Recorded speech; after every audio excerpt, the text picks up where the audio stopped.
Welcome back to the Balas and Skene show. This is a happy show. This is post Ohio State.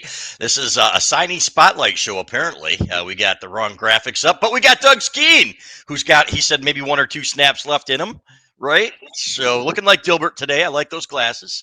Yeah, And you're welcome. tell I've us decided. why you committed to Michigan. Yeah, Well, I've recommitted to Michigan because after 35 years of playing there, I've found there's a glitch in the eligibility thing, and I think I'm nice, going to have 2 more years, Ballas. So I'm looking forward nice. to getting back in there competing for the offensive line left guard spot, which Wait, I wait, wait. dearly love. Yep. Can you play right tackle? Yeah, sure. I All could right, switch over. Yeah, I could do that. that's mean of Yeah. me. You know what, However, Ballas? I could probably give you 2 snaps of any position except center okay. because I never really snapped the ball. But I'm excited to recommit to Michigan, Yep. and of course that's my school, was my school, is my school, will be my school. And although at times I may be critical of the performances over a year like this, deep down inside, Ballas, anybody that knows me way deep down inside, there's a stamped block M in my heart. So I'm looking forward to going back. Yeah. Yeah, no question. We need your height and weight, current height and weight, please, for your profile. No, you don't want to do that? That's okay. Let's get to it, man. This is an unbelievable day. I got to tell you something, Skene. We go into there. It wasn't the funeral march. I noted this. This wasn't the funeral march of the Rich Rodriguez years. You went down there after that Northwestern game, and you said, and I wrote, "There's a puncher's chance here if things go well." And I gave the keys to the game, and it was forcing some turnovers. It was Hmm. shortening the game. It Hmm. was not turning the ball over, which didn't go so well, and it was rattling Will Howard. And guess Yes. what? Everything lined up. So it was like in the first quarter, I'm watching the time as much as anything. And a couple things holding to Ohio State to a field goal on their first drive, I thought was critical. And then Big. I'm watching in the second quarter, and when Michigan goes up, and I'm looking at the rushing yardage, and it's like 69-6 or something like that. And I texted Jansen and Karsh in the booth, and I said, these look like the same guys I've seen the last 3 years in terms of Ohio State. And Mason Graham used the word that I wanted to use. I want to use now, and that I actually said, which I won't say because I don't want to get in trouble. But I said, you know what? This is going according to script, and even 10-10 at halftime. Skene, I thought, listening to that crowd, looking at Ryan Day, this Ohio State team might be in trouble. Well, we can go back, Ballas, to our game a year ago. And we talked about why Michigan won, and it's been well documented. A lot of people discussed it. And so we beat Michigan, or I'm sorry, Michigan beats Ohio State a year ago for the third year in a row, and everybody's got their reasons why. And then Ohio State goes out over the offseason and says, we're recommitting, we're reinventing Ohio State football, and we're going to do this, and we're going to do that. And there's no question Ohio State has elite level wide receivers, defensive backs, running backs are outstanding. But Ballas, after last offseason's acquisition of talent in Columbus, I remember telling you, it's like, what they do in the trenches. Yep. Because that's where this game was won and lost. Yep. And their defensive line, I said it again. I was sitting there watching the game this last weekend. Look at the Ohio State defensive line. Compare it. Where's the Bosa guy on this line? There's no one even close. Where's the Chase guy on this defensive line? There's no one close. Where's the outstanding defensive tackle on this D line of theirs that's causing us total problems in the middle? It doesn't exist. Okay, let's look at their offensive line. And yes, they've had injuries, which sucks. Okay. But where's the dominating offensive line from Ohio State? Where's that guy and the other guys that are near his level that just say they're just blocking us, they're just crushing us? This isn't too much of a surprise. And when you just look at the trenches, going back a year ago, we talked about it, and then translating into Saturday, Michigan and our offensive line certainly hasn't been perfect this year, Ballas, by no means, not even close. And Sharon was guarded in the way he complimented. I thought they were good enough at times. They were great at times when they needed to be. This was not a great Michigan offensive line, but the defensive line, interior, we talked about that from a year ago. Maybe the best Michigan's had ever, right? Interior defensive pair in there in the middle. And some really good defensive ends. Not Hutch and Ajabo good, but good. Mm-hmm. And the trenches is where the game is won and lost, Balas. And so 100%. here we are. It's not all that much of a mystery. What is a mystery to me, and I agreed with your pregame points about we got to cause a couple turnovers. I always say you got to protect your quarterback early in the game, and you got to hit the other quarterback early in the game and make them wonder what in the world is going on out here. Those things happened. But Ballas, this game turned out to be, a slugfest. And then what just absolutely dumbfounded me, and I still can't believe it as we sit here on Monday morning, how in the world the Ohio State offense just went into a turtle shell and thought we're going to get into a slugfest with this defensive front and Brilliant. leave our wide receivers out here just doing blocking drills. Right. That's called football malpractice. Yep. And my friends that are Buckeye fans are perpetually and forever going to lose their minds over this game because of the lack of use of their outstanding edge talent. Wait, you have Buckeye friends? I have a lot of Buckeye friends. Wow, that's crazy. They haven't disowned you. I tell you what, I can promise you this: the things they say to your face are not what they're saying to each other when it comes to this rivalry. And it was crazy down there again. And at the end of the game, there were some Michigan fans that had to have some police escorts on the way off the field. You saw pepper spray being used on guys who were not even part of anything. Mason Graham standing there just kind of talking, and some little cop comes up to him and starts spraying him. And guess what? Mason Graham didn't even move. It's like it didn't even phase him. It was like getting sprayed with water on a hot day for him. He's like, let me drink that shit up, and just absorb all of this and the hatred, because that was special down there on the field. I got to say this, man. You can, like you said about the trenches, right? It seemed to me that Ryan Day might have been trying to prove something about toughness, the way he was running the ball, or Chip Kelly. I don't know whose call it was, but you're absolutely right. When they kept running into the teeth of that defense, that Michigan defense, and it didn't matter who was out there for the most part. Rayshon Benny had a great game, but Mason Graham is the best defensive tackle to ever play at Michigan, and that guy is a legend. He played his last game probably at Michigan, and we're going to talk about this in a second, the bowl game. I don't expect him to play in some third tier bowl game anymore. That's not the way it is. It's a business decision. But to me, you talk about injuries too. Michigan's playing without its best offensive player by far. It's playing without its second best, maybe, defensive player in Will Johnson, because Mason Graham is the best Michigan defensive player. So when Ryan Day brings that up in the post game about not having some offensive linemen, cry me a river, right? But that to me, Skene, was where that game where Michigan had a chance, and I wrote that. I said that defensive line is going to give them a chance if they can get some pressure, which they did. I didn't see a single holding call, by the way. I want your opinion on that, because it sure seemed like there was a hell of a lot of it. But There were two, and I can't remember exactly what point. There were two egregious ones where it's like, how is that not called? Come on. Yep. But to me, didn't it feel like Ryan Day was trying to prove something, and that it was really led to his demise? I think Lou Holtz and Jim Harbaugh still living rent free in Ryan Day's head about the softness of Ohio State, specifically in the trenches. And when you have to come out and say we're a tough football team, usually the statistics and your style of play speak for itself. And this goes back to a year ago when Ohio State won in South Bend. And Ryan Day had an emotional moment there where he kind of lost his mind spewing stuff about what Lou Holtz thinks or anybody else. And I do think there's something to it, Ballas, and this determination of Ryan Day to be something that his team is not. His team is not a grind you out down the throat kind of football team against a defensive line like ours. And if he tries that stuff in the playoffs, he's going to run into the similar result with some of these teams that are going to be in the playoffs. And so, there's some ridiculous stupidity there going on football wise. And I was just sitting back, like a lot of fans probably watching this game thinking, God, well, I don't know why you're doing this, but please keep doing it. Please keep trying to run into the teeth of this defense, because you're not going to. And they just did and did and did. Now, part of that, Ballas, obviously, and this is where coaches, I think, sometimes get a little freaked out. Their quarterback throws a bad pick early in the game, and then all of a sudden it's like half the playbook is gone. And then later in the game, he throws another one. Now we're running like 6 plays because they don't trust him at all. It's like, man, you got to trust this kid a little bit, but no, they didn't.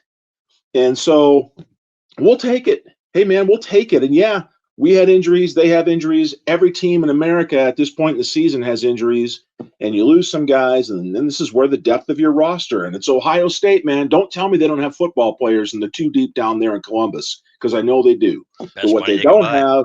What they don't have is guys coming off the bench like a Rayshon Benny, who would be a starting defensive tackle at any other team in America. Just happens to be sitting behind two dudes that are going to be high draft picks in the NFL. And so, this is where you got to do what you got to do. But we did, and they didn't in a game of a slugfest. And it was just unbelievable that Ohio State allowed themselves to get into that type of game. And because in the flash there, we went down the field, they scored, and they threw the ball, and they hit the freshman there in the corner who had just manhandled. I know you probably saw the replay. Yeah, offensive pass interference. I don't think so, Balas. You don't think so? I don't think so. I think you got to be stronger. There's always fighting going on there when you get off the line of scrimmage. That freshman just tossed our guy. Okay. Just tossed him. And you got to stay on your feet. You got to defend, right? So, but it's debatable. I understand. I just thought, that finding a way to get the ball to their elite wideouts was something they just decided not to do. And I thought, God love the Buckeyes for being this stupid. As for that call, if I wanted a Buckeye apologist, I would have gotten Pete Thamel on here. Okay, so maybe we'll get Pete next week. I don't know, to replace. Okay, flip the uniform, Balas. Switch the uniform. You think it's passive offensive? I saw some extension there. I thought it was a shove, but you know what? Regardless, it didn't matter. The other two calls were worse. The one where he's got him by the helmet in the end zone, and they call pass interference. And I was really disappointed with Joel Klatt. Joel Klatt, I think, I know there's this narrative out there that Gus Johnson and Joel Klatt love Michigan, and maybe they were doing their part to try to dispel that. But boy, there was some one-sided commentary when I'm watching that game. Nobody mentions that he's got a hold of his face mask. Did you see the play? Did you see the replay on the first pass interference? Yeah. And then the other one, he runs into the Michigan defensive back who's actually looking back for the ball, and he's got the right to his space, and he kind of pushes him and runs it, and he gets a couple flags. I'm like, no, but you're not going to get those calls down there. So the fact that you overcame that, you overcame the fact that they aren't calling any holding on the offensive line for Ohio State when it was going on all day. There were ripped jerseys on that field after the game. You wouldn't have believed it. Some of the stuff we saw and some of the obvious holds, obviously on the last drive alone, there were two. Kenneth Grant gets hauled down. Jay Sean Barham gets pulled back by his waist, and you're like, okay. So it didn't matter because that Michigan defense. And I'll say one other thing before the game.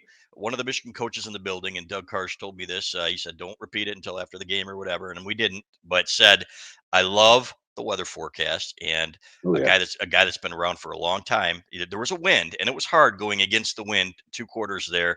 Michigan had it in the fourth quarter. Ohio State did not. Michigan obviously didn't use it because they just continued to run the ball. But he said, "I have found in my long coaching career that."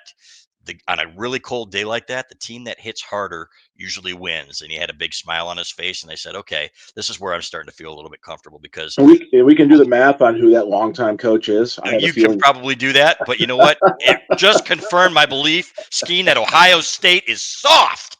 They are soft. And that is why it's not cheating, and it's not signals, and it's not flu, and it's not snow. You got your ass kicked for a 4th year in a row.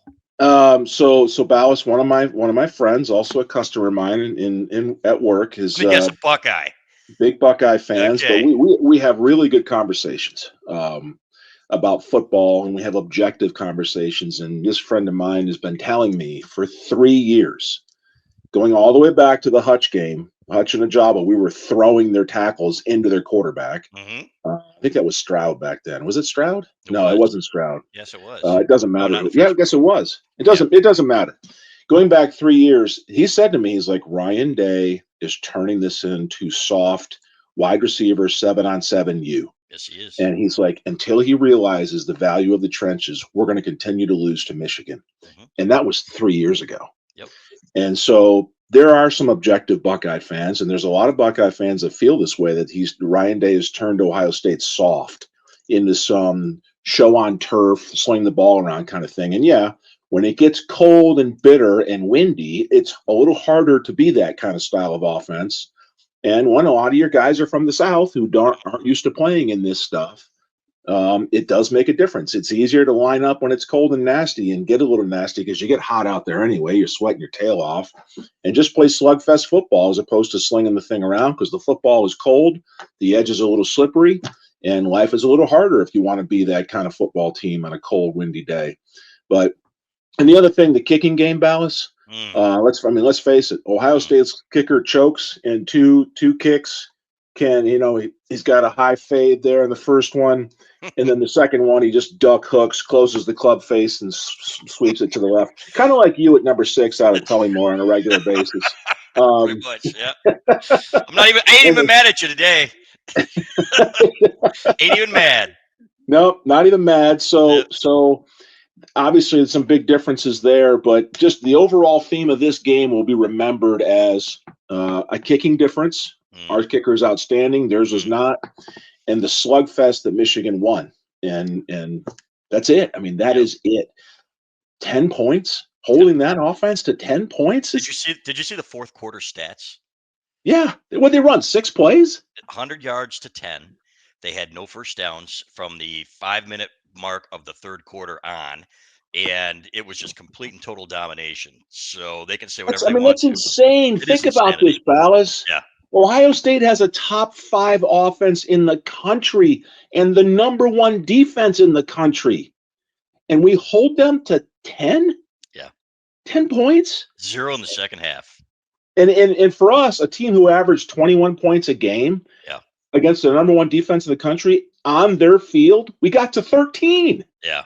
Yeah. Now, and really, it should have been 20. We should have gotten to our average. 100%. Yep, exactly. And if you'd gotten to 20, 24, I thought, okay, you got an outside chance with the weather if the defense plays like we think it can. Now, now there's rumors down there that they're going to some of that NIL money is going to go for a dome or a lid on the toilet bowl so that they can play indoors all the time and they don't have to worry about this anymore, and that they're going to petition the Big Ten for a domed stadium at every stadium. So we'll see where that goes. That's the new excuse. So then it was cheating. No, first it was flu. First it was flu. Now it's cold. Now it's cold air. Yes. And it was windy because it's never been windy in Ohio before. The best part about this, the best part about this is they know there are no more excuses, and that whole narrative about the cheating and all that goes out the window. There's nobody in the country, not even Buckeye fans now, that can say it was all about the cheating and them cheaters and so on and so forth. They got their ass kicked again in the trenches. There's nobody in the country, with the exception of a handful of diehards and maybe some Spartan fans, that are saying the only reason that Michigan beat Ohio State these years is because of cheating or excuses or anything like that. This is 4 years ago in a row. This is the John Cooper years all over again. And watching John Cooper go down the elevator next to John Jansen and watching those guys talk. And according to one of my Buckeye colleagues, he said there was a conversation there where they're talking back and forth, and Coop remembered John Jansen, who beat him down there, and they were talking about the game, and Coop was also like, oh my God. And Jansen apparently said, you know how it is. And Coop was, well, I know how it is. And the Ohio State fans in that elevator were pissed off at him, like, yeah, great, John, laugh about it. We got the new John Cooper in the building. Yeah. Well, what are the Ohio State fans going to do to John Jansen? That's a big, strong man. So no one's going to do anything to John. And no. Of course, sounds like John was being respectful of the elders absolutely there. And but the parallels, Balas, are striking. The Cooper era is well remembered for, I don't know how many first-round draft picks, unbelievable football players up and down that roster, 10-1 or 9-1, 10-1 seasons, one after another, but couldn't beat Michigan with all that NFL talent. And we're seeing the same things happening now. But the difference is, and I'd have to go back and look, Balas, but the NFL talent in the trenches with Ryan Day versus John Cooper, I believe, is different. It is. And that is the difference. And so, listen, it's not like the last 2 years were cold. Last year they were driving to try to win the game, and we got pressure again, right? Their offensive line couldn't hold up. Pressure on the quarterback, Kyle McCord, who clearly isn't good enough to be the Ohio State quarterback, right? Good grief. That kid, full circle. Lighting it up over there at Syracuse. So pressure on the quarterback, rattling the quarterback, and can't run the football. I mean, these are the fundamentals of winning this game. I know, like a lot of rivalry games and tough games late in the season. So that was it. That's Mhm. just it. It's not that complicated. Football's a simple game, all right, Ballas? Yep. I'm going to Yep. move you where you don't want to go, Yep. and then I'm going to get to where you're trying to get me to, stop going. Especially if And you're Kalel Mullings. yeah, Wow. yeah, What just a done. yeah. The third down play where he bounced it and there was nowhere to go, and Yep. then he just keeps his feet underneath him and keeps on going, and the carries that he got in the time that he got in there in a moment where he had to carry the entire load because Edwards was out Mhm. worked out wonderful. It Worked did. out wonderful because that guy does not go down easy. Oh, no. And when you get the 32 carries, and I said this is one of those games where you're going to need a Hassan Haskins type game. You're going to need a Timanga Biaka Batuka type game. And it wasn't a Biaka Batuka type game because he was getting 3.6 yards per carry. He wasn't getting, Yeah. the 10 yards a chunk that Biaka Batuka was. But at the same time, Skene, it was important. They were facing third and fours and third and fives, third and threes because of him. And Davis Warren, the two picks sucked. I did not like the play call at the goal line. I don't care what anybody says. They're saying, oh, you're just saying that's because it's hindsight. I want the ball in my best player's hands down there. I do not want Davis Warren throwing at the goal line. He's had his, that pissed me off a little bit. And everybody's like, oh, you're just being, you're just because of the result of the play. No, not to me. Well, early in the game, on the first possession, we get stopped down in there because Yeah. the right side of our defense, our offensive line gets collapsed in. I think it was the tight end. Mm-hmm. The defensive end sparked inside on a slant, and we just got all the space that Khalil needed to launch into the end zone was evaporated Right. before we even got to the line of scrimmage. So I can understand a little bit why there was a hesitancy there, but maybe on the next play. Right. At that time, our offensive line, for as much criticism as you and I have talked about the offensive line this year, Ballas, and then after last week's Northwestern performance, we went, oh, hey, wow, look at this. Yep. How's this translate against Ohio State and one of their top-ranked defenses statistically? They blocked pretty damn well. They Yep. got tough, Ballas, and they Yep. got it done up there. So my Michigan helmet, hats off, fellas. You guys got it done, and you'll be forever remembered for going down to Columbus and winning. And so that puts you into a category of offensive lines for this game that will be remembered forever. And so it was awesome. And then in that moment, I thought, we've got them on their heels. This was Yes. later in the game. They're giving up yardage. We're kind of owning the line of scrimmage. Why did we do that? I don't know. 1996 all over again is what it reminded me of. When you get to that fourth quarter, and I wrote this in the pregame Skene, I said, you get to that fourth quarter, and if that's a close game, the fans are going to be silent. And Sharon Moore turned to his team, and at the end of the third, he said, listen, you hear anything? No. And they are going to pucker. Those coaches are going to pucker. And that Michigan offensive line started getting some push. And Kalal Mullings certainly played a big part in that as well. So what they did in the fourth quarter there was almost exactly like 1996. They go down there, they kick the field goal late instead of 13-9. That's made it 13-10. And what a performance by Dominic Zavada again. I was a little nervous given the field goal. Our snapper had dropped a couple middle of the year. Like, okay, 45 seconds to go, 21-yard field goal. Nothing's given, right? But Dominic Zavada, ice in his veins. He is the best kicker in Michigan football history, in my opinion, for a season. For one season? For Yeah, one for season. one Jake season, Moody. yeah. I love Jake Moody and I love his parents. But for one season, Dominic Zavada, that's got to be like kicking a concrete wedge or something out there in that cold. For him to make that 53, 54-yarder that he did was unbelievable, Skene. Yeah, that was the kick. That one. Yes. Yep. Holy cow. So no, that kid's been money all year. Yeah. Absolutely. Just cash money all year. So again, thank God for the transfer portal. Not that, I don't know. This is the world we live in. So here we go. Yep. And the kid was just awesome. And he got it done. But you're right.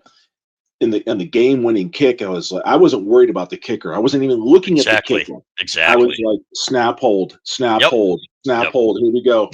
And so, Ballas, you mentioned earlier the puckering and the quieting of the Ohio State. So when you're watching the game at home on television, I know you're in the press box. They probably have the TV feed running, but the body language of Ryan Day, first quarter, second quarter, it was like a progression of tightening of the chest, the facial expressions, and even the whole team, right? So early in the game, there's a lot of rah-rahing going around. There's a lot of flexion. First down, let's effing go, right? And all that fun stuff. I'm like, Easy, fellas. It's a first down. Get back to Yeah. the huddle, right? And you're down 7-3. Right? And then the crowd's getting into it, and then the quarterback takes a shot. And oh, by the way, I don't know if you caught it on the television thing, Balas, but Gus Johnson on the TV copy, right before they go to the commercial, Gus Johnson's like, and the Ohio State quarterback is still on his back. Mm-hmm. And I'm like, damn, dude, the kid's hurt. I can't believe you said that on national television. Right? But anyway, Exactly. whatever. So then they come back from the commercial, and here's Howard running up and down the sideline, doing the whole thing. You just did your Matt Foley from Saturday Night Live there. That was fantastic. And Chris Farley. That was fantastic. If you guys are listening to this instead of watching this, I implore you to go back and watch it. The visual effects today have been fantastic. So, And the kids doing all the emotional stuff, but deep down, Balas, deep down in their heart of hearts, they're going, I can't believe this is happening. Yeah. They tried to create some false emotion for what was actually happening on the field. Like, Michigan is hanging with us. Absolutely. This isn't supposed to happen. Yep. And then by the end of the game, looking at the sideline of Michigan versus Ohio State, looking at Ryan Day, I'm like, this is a dead man walking.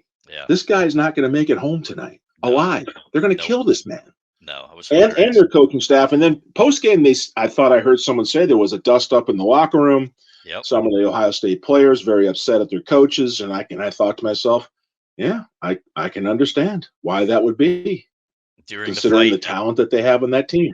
Yeah, during the fight at the end of the game. And by the way, thank you, Megan, for changing it to the Balas and Skene show. Now that she just realized that our signee here is 55 years old. So, I'm still committed to Michigan, Balas. Still committed to Michigan, though. But and after the game, so I mean, Ryan Day's just standing there, kind of watching in a daze as the guys are going, and Jack Sawyer, tough guy, Mr. Scary. We used to call him Mr. Scary face paint guy. Now he's Mr. Scary tattoo everywhere guy, and they all have tattoos, whatever. But they are doing this on our effing field, and Brian Day's just kind of standing there like, I can't. What's going on here? But like, what happened? What's going on? And we'll talk about the melee in a second. But the best part of that was I'm gonna get back to the special teamers here. Was when they had, I don't know if you saw the picture of the OHIO, the 4 Michigan players. It's my favorite picture. Okay. And it was all special teamers. It's all the kickers, right? It was the kickers, the snapper, the holder. And could you imagine, like in 1990, having that happen, and there's Chris Stapleton with his mullet flowing in the wind as the eye in Ohio, and the hair's coming out, the freshly conditioned hair. He probably washed it at halftime too. And Chris Stapleton's the eye there. That was what Michigan did to Ohio State. That was the epic troll job. And you're thinking, could this thing get any better? And the answer was yes, because we got to listen to Ohio State Talk Radio on the way home, and it was glorious, and it was so reminiscent of the Cooper years, Skene. And I got to tell you, I don't see this getting any better for Ohio State until they get that figured out about the trenches, and they can buy all the players they want to, but that's where this game is still won and lost. Well, and because of college football now, Balas, they could do that. They could go into the portal this year and go find the 5 nastiest, 6, 7 nastiest MFers you can find, and put them in there. And maybe next year they're a different team in the trenches. I don't know, but it's easier said than done to create that kind of culture. And I've said this before. Just generally speaking, and when I criticize the Michigan offensive line for not being aggressive and nasty enough, it's not a Michigan or Ohio State problem. It is a national football. It's a football problem because the difference now in the way it's coached. I mean, we're a full generation away from the way it was coached when I played. 2 generations now almost. Guys are taught to be nice.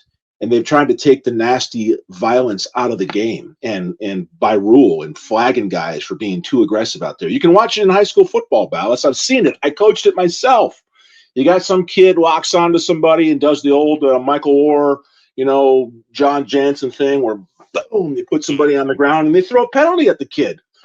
Unnecessary roughness, 15-yard penalty. And I would say to these officials, is this still football? And they'd go, he's away from the ball. That's unnecessary, coach. He doesn't need to do that. So, and then we get out on the field, and then guys like me wanted to be more aggressive. Well, you can. There's a way to do it. It has to be coached. But generally speaking, these guys are just nicer because they're not allowed to be violent inside the lines like they used to be. Yeah. And I'm sounding like an old dinosaur, but I'm just telling you the way it is, man. And so whenever I see offensive line guys and defensive line guys play with that style, it just stands out so much to me. I just love it so much, especially when the guys in maize and blue do it to Yep. the guys in scarlet and gray. Yep. So yeah, the picture of the kickers just standing over the whole kind of fracas mess out there, just with the OH, I was like, oh my God. IO, and they spelled it right, unlike which was That amazing. It's a that rarity that down there. picture, I may have to get a print of that picture and I'll hang it get in my one for you. In office. fact, I'm going to put it on a canvas print, and I'm going to get it for you for Christmas. So I owe you one.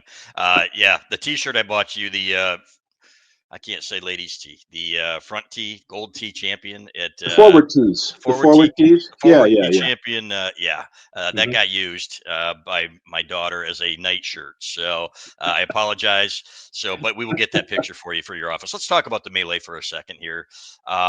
Okay. We've seen the flag planting thing, and I fully expect the NCAA to come down with a hammer and say there will be no more flag planting after games now because of what happened Saturday, not just at Michigan, NC State. They There were planted the 3 other games, yeah right? the Four pitch four total games. yeah the pitchfork Yeah. Arizona State. But here's the thing: I saw Texas do it at Michigan against the Michigan JV team, and and I'm thinking, okay, you know what, this is not, you beat the JV team, congratulations. You had your chance last year, you blew it against Washington. That would have been a place where I thought, okay, you do something like that. Oregon, I think, did the same thing, which is fine. And I'm like, hey, but the absolute outrage. When I go back to the 2000s and the Jim Tressel era, Jim Tressel used to pull up a ladder, and I remember being on that field when we were allowed down there. He would pull up a ladder near midfield and conduct the band as Michigan players were walking off the field. And I'm thinking that is the ultimate spit on me, slap in my face. But guess what? They earned it because they won that stupid game. And what do you do about it except go out and win the game? So now you got Jack Sawyer, Mr. Tough Guy, out there saying they're planting this effing flag again. Again being the key word here. I loved it. Just saying again, you're damn right they are. And they already did it, Jack, by the way. They already did it. You're late. You're too late. So after they do it, this was only Ohio State. Michigan's celebrating at midfield, and they have the right to do that, in my opinion. I don't give a shit what Gus Johnson said. He had a terrible game, and some of the stuff he said was outright blatant. He owes Michigan an apology for we didn't cheat this time. Well, Yeah, they, yeah. they didn't cheat. They That didn't was cheat yeah. last year either, Gus, and they didn't cheat 2 years ago. You can say whatever the hell you want. They got their ass kicked, but that sucked. And but regardless, he's saying, "Oh, it's classless." Blah blah blah blah blah. Gus, it's been done forever now, and many times, and people can celebrate in their own ways. Ohio State comes back after singing the alma mater to midfield and starts this fracas. And yeah, it sucked, but grabbing the flag and starting it, that to me, both teams got $100,000 fines. I'm sorry, but when people are coming after you, you have the right to defend yourself. That's the way I Well, feel. of course you have a right to Yeah, you defend yourself. I don't know. I was asked a lot about that after the do. game. Like, what did you guys do? I'm like, we were told after the game, get your ass in the locker room. Yes. We will Yep. celebrate as a team in the locker room. Yep. So this whole post game hanging around on the field stuff, Yep. we weren't allowed to do that, Ballas. We were told Schembeckler and Moeller and all the assistant coaches were like, get in the locker room because you just never know what can happen after a game. And we wanted to get in there and celebrate amongst ourselves in Yep. a safe room. And looking back on it now, I understand why they wanted us to get in the locker room.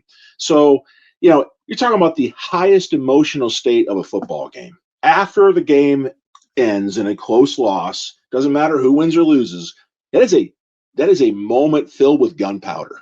Yeah. Holy Oh crap. yeah. And there's sparks going off everywhere, right? And so, that whole flag planting thing, Baker Mayfield did it down there, and they made that guy apologize when he did it. I think he was playing for Oklahoma at the Yep. time, and he did the flag thing. It was like, oh my God, you can't do that. I don't know. My whole feeling is these guys should be allowed to celebrate amongst themselves. The one thing I would say, I just wish it were more celebrating amongst themselves Mm-hmm. instead of pointing at the stands and I pointing get at it. other players and all Yep. that stuff. Turn to your teammates for the success that you had amongst yourselves. Yep. And I mean, the one criticism I would say, and I don't know what happened on the sideline between the fans in Ohio State and our guys, but You probably right at the do. end of the game, Sharon ran over to the sideline to say something and wave at the Ohio State fans right there. I was like, man, why would he do that? He just beat Ohio State. Who gives I a know. shit what some dude in the third I get row it. said to him?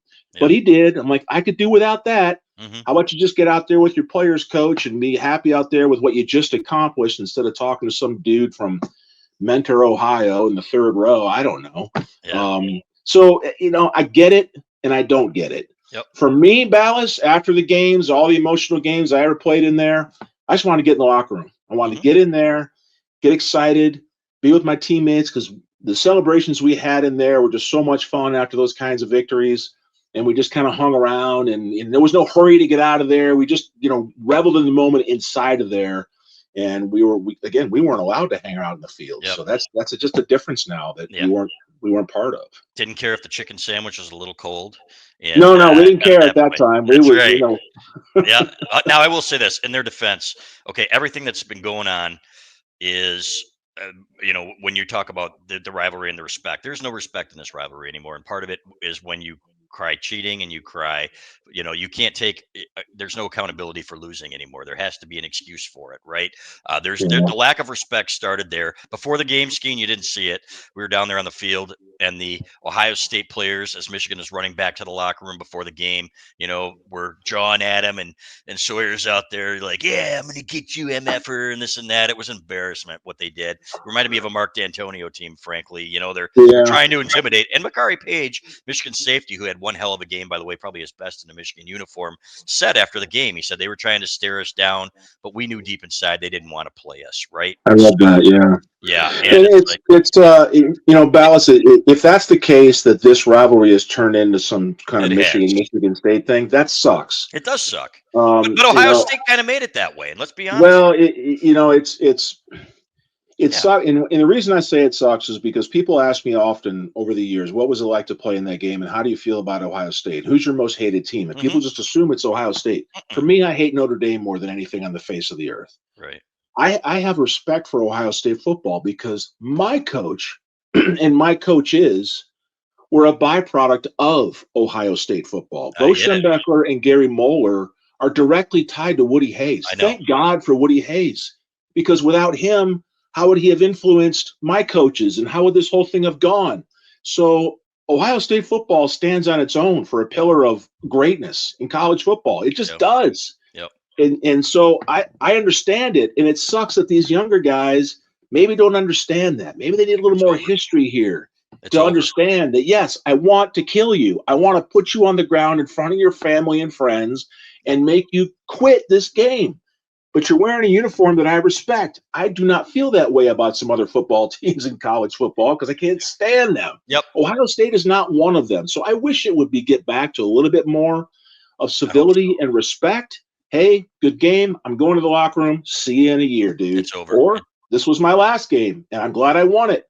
Yep. I'm going out on top. Yep. And it'd be great if we could get back to that, because the post game stuff, and what sucks is all evening long Saturday night, when you see the little clips of the Michigan Ohio State game, they're showing the stupid fight I know. instead of the plays on the field that I won know. the game. Yep. That was the highlight of the day. Well, crap, man. That overshadowed what we actually did on the football field. Yeah, for a little while, but now everybody knows. And I will say, it is completely different, Skene. It is a completely different feel. Having covered this and having to be a part of the Ohio State fan base and what they are capable of on social media and everything else, it is. They've always been there, right?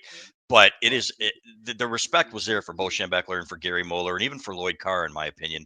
It's gone, and they act like Michigan State fans now in this rivalry, and they don't deserve the respect. And I will flat out come out and say it.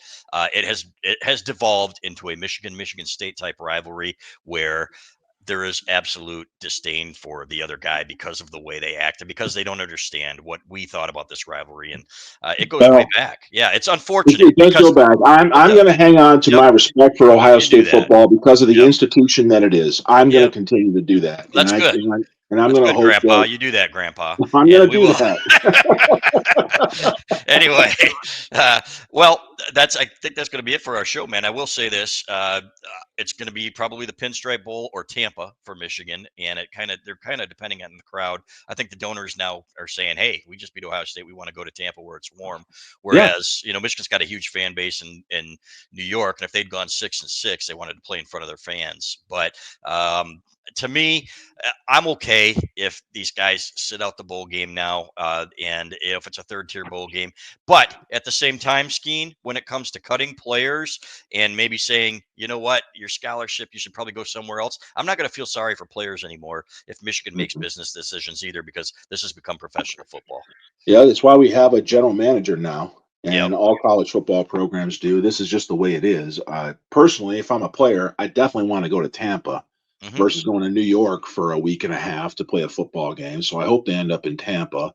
I thought maybe Texas A&M. My buddies from high school were telling me that maybe they're hearing down there that Michigan and Texas A&M may match up in a bowl game. That would be bad. Um, yeah. Well, Yeah. their offense is not all that great, but their defense can certainly run around. That's for Hmm. sure. Anyway, who knows what happens there? But it's I don't know. So the season is over in my mind. The season's over. 2025 has already begun, and it Yep. starts with bowl preparation and the bowl game. Hmm. Guys that are going to play, but this is already starting now. Looking forward to the season opener next year. It just changed where the bowl games used to mean something. Now, unless you're in the playoff, now you've just got an extra spring football. It's called bowl practice. Yep. And so that's the way I'm looking at this for Michigan. So if Mason Graham and all the other guys that are projected to be high picks decide to go get ready for the NFL Combine and do whatever the heck they want to do, I'm over it, Balas, because now this is all about next year. Yep, it sure is. He's Drew Carey. I mean, he's Doug Skene, and we appreciate it. I love the Matt glasses. Foley. Matt Foley. Yep. We'll probably do a wrap up or a pre bowl show and then a wrap up after the bowl game. But we got some dinners coming up, man. We got some good holiday fun coming up, and probably a shot or two to celebrate this one. I got to tell you, I had a cigar on Saturday night late, and boy, it tasted good, man. Along with that bourbon. So, but you know what? When you can go 7-5, but it has a completely different feeling when two of those wins are Michigan State and Ohio State. Yeah. You've got the offseason now to improve. Congratulations to Sharon Moore and his staff for getting it done down there. And Doug Skene, I appreciate you doing this all year. And I know that a lot of people look forward to your commentary more than anything on our site. So thanks again, and hope it pays for your golf next year, except for the Tullymore, which is always free. Yeah, we're going. I'll see you in May at Tullymore. I'll see you earlier than that, Balas. Yes, you will. But you're already I'm prepared. already working on 2025 golf season myself. I got my workout in this morning. Good. I'm working on my flexibility, getting my rotation, getting better. Yeah. Once again, height and weight. No, just kidding. It's to be determined. To be determined. That's right. There it is. He's Doug Skene, Michigan's 5-time Big Ten champion. Skene, thanks again. We'll talk to you soon. Go Blue.